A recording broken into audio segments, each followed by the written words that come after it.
He promised he would come back for me, and for 12 years I measured my life in the sound of footsteps that never arrived. And before I take you into this story, if you haven't already, please subscribe to the channel, leave a like if stories like this speak to you. And drop your thoughts in the comments section because your support helps this channel grow and helps these stories reach people who might need them most. My name is Alicia. I'm 23 years old. I was 8 years old when my father knelt in front of me, gripped my shoulders a little too tightly, and told me this wasn't goodbye, just see you soon. I remember the smell of his jacket, the way his voice tried to sound steady, and the promise he repeated twice, like saying it more than once would make it true. He said he was going to fix things. He said he needed time. He said he would come back for me. I believed him without hesitation because when you're a child, trust isn't something you choose, it's something you breathe. My parents had been arguing for months before that day. I didn't understand the words, but I understood the tension. Doors closing softly instead of slamming. Conversations stopping when I entered the room. My mother crying in the bathroom late at night. My father staring out the window like he was already somewhere else. When he left, he told my mother he needed to get his life together. That he'd be back once he did. She didn't argue in front of me. She just stood there, silent, holding herself together with effort. The first week after he left, I slept on the couch so I could hear the front door open. Every car that slowed outside made my heart jump. I practiced what I would say to him when he came back. I would tell him I kept his spot on the couch warm. I would tell him I didn't touch his tools. I would tell him I wasn't mad. Weeks turned into months. Months turned into years. And still, I waited. My mother never told me to stop hoping. She never said he wasn't coming back. She lived in the same fragile maybe I did. Sometimes she would say she hadn't heard from him in a while. Sometimes she would say he was working hard and figuring things out. I learned to read her face, to see the worry she tried to hide.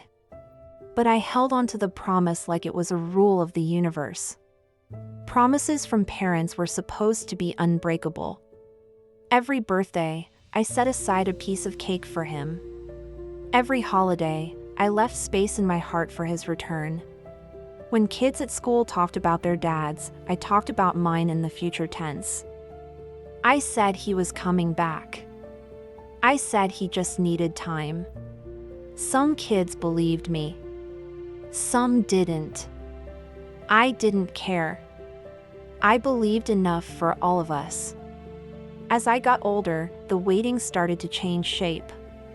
It became heavier, more complicated. Hope turned into something that hurt. I started to wonder what was wrong with me that made him stay away.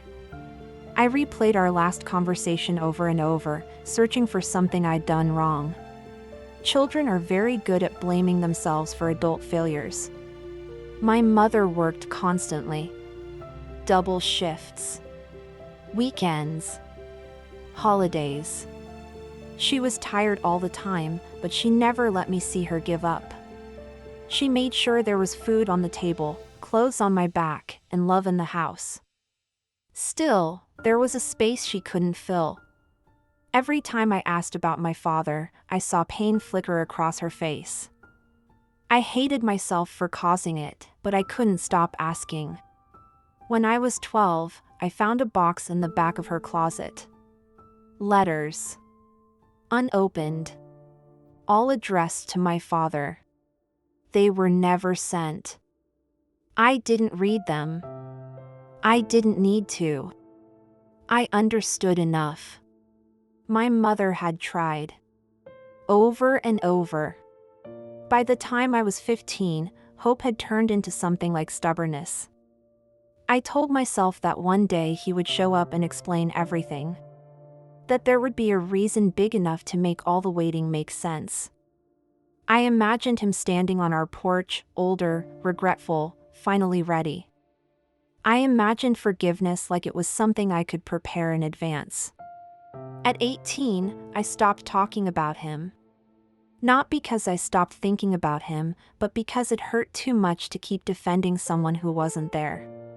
I watched my friends get rides from their dads, hear advice, argue, reconcile. I smiled through it. Inside, I carried a quiet grief that never quite found words. The years passed. I went to college. I built a life. I learned how to be independent in ways I shouldn't have had to learn so early. Still, some part of me waited. Even when I told myself I didn't. Even when I pretended it no longer mattered. 12 years after he left, the truth finally surfaced. It came in the form of a phone call. Not from him. From a woman I didn't know. She introduced herself carefully, nervously. She said she had something she thought I deserved to know. My hands shook as she spoke. She told me she had been married to my father. Past tense. She told me he had died a few months earlier. The room spun. I felt like the ground dropped out from under me. I asked why she was calling now. She hesitated, then said he'd spoken about me often. That he carried guilt like a weight.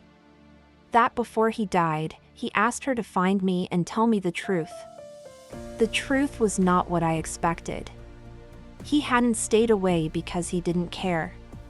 He stayed away because he was ashamed. After he left, he spiraled. Addiction. Bad choices. Lost jobs. Lost time. He tried to get clean more than once. He failed more than once. Every time he thought about coming back, he told himself I deserved better than the version of him that existed. Shame kept him away longer than distance ever could. She told me he kept a photo of me in his wallet. That he talked about me like I was his greatest regret and his greatest love. That he always planned to come back when he was better. But better kept moving farther away. I didn't know how to feel. Anger crashed into grief. Love collided with resentment. I wanted to scream at a man who was no longer alive to hear it. I wanted to hug the father I'd imagined for 12 years. I wanted answers I would never get. A few weeks later, I visited his grave. I stood there longer than I expected to. I told him about the years I waited. About the birthdays. The empty chair. The promise. I told him how much it hurt. I told him I wished he had trusted me with the truth instead of disappearing. And then, finally, I told him I hoped he was at peace. Saying it out loud surprised me. But it was true.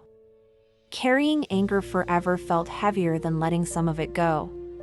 Waiting for him shaped me in ways I'm still discovering. It taught me resilience, but it also taught me fear of abandonment. It taught me independence, but it also taught me how deeply absence can carve into a person. I don't regret loving him.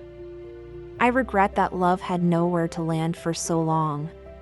If this story touched something in you, if you've waited on a promise that never came, please subscribe to the channel, leave a like, and share your thoughts in the comments section. Your support helps this channel grow and helps these stories reach people who need them. And as I leave you with this final thought, remember this. Sometimes the hardest part of growing up isn't being left behind, but learning how to live fully even when the promise you waited for never arrives. Until our next video, thanks for watching.